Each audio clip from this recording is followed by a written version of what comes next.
श्री परमात्मने नमः। अथ चतुर्दशोऽध्यायः। श्रीभगवानुवाच परं भूय प्रवक्ष्यामि ज्ञानानां ज्ञानमुत्तमम् यज्ञात्वा मुनयः सर्वे परां सिद्धिमितो गताः। इदं ज्ञानमुपाश्रित्य मम साधर्म्यमागताः सर्गेऽपि नोपजायन्ते प्रलये न व्यथन्ति च। मम योनिर्महद्ब्रह्म तस्मिन् गर्भं दधाम्यहम्। सम्भवः सर्वभूतानां ततो भवति भारत।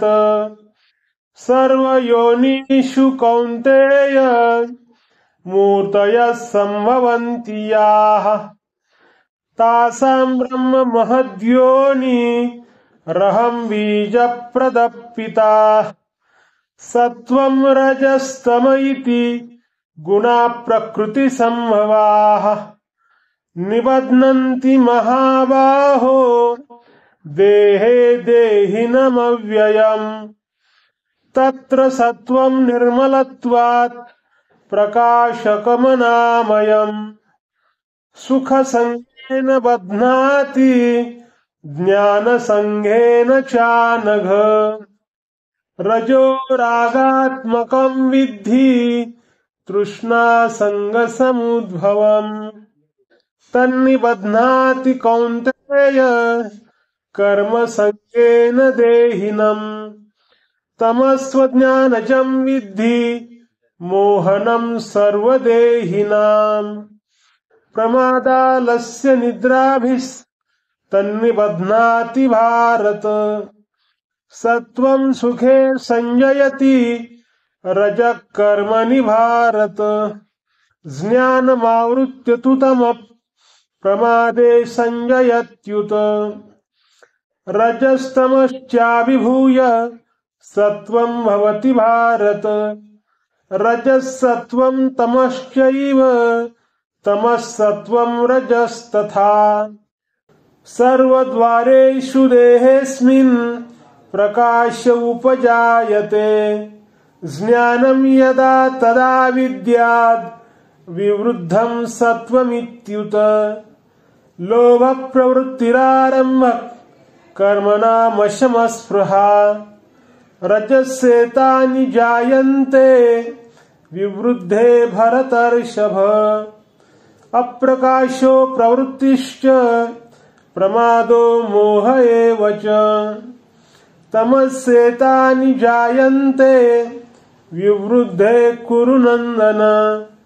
यदा सत्त्वे प्रवृद्धे तु प्रलयं याति देहभृत्। तदोत्तमविदालोकान् नमलान् प्रतिपद्यते। रजसि प्रलयं गत्वा कर्मसङ्गीषु जायते। तथा प्रलीनस्तमसि मूढयोनिषु जायते।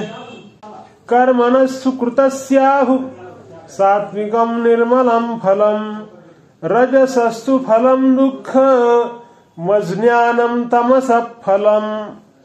सत्त्वात् संजायते ज्ञानं रजसो लोभ एव च। प्रमादमोहौ तमसो भवतो ज्ञानमेव च।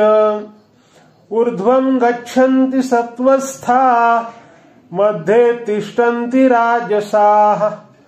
जघन्यगुणवृत्तिस्था अथो गच्छन्ति तामसाः। नान्यं गुणेभ्यः कर्तारं यदा दृष्टानुपश्यति। गुणेभ्यश्च परं वेत्ति मद्भावं सोऽधिगच्छति। गुणानेतानतीत्यत्रिन् देहि देहसमुद्भवान्। जन्म मृत्यु जरा दुःखैर्विमुक्तो मृतमश्नुते।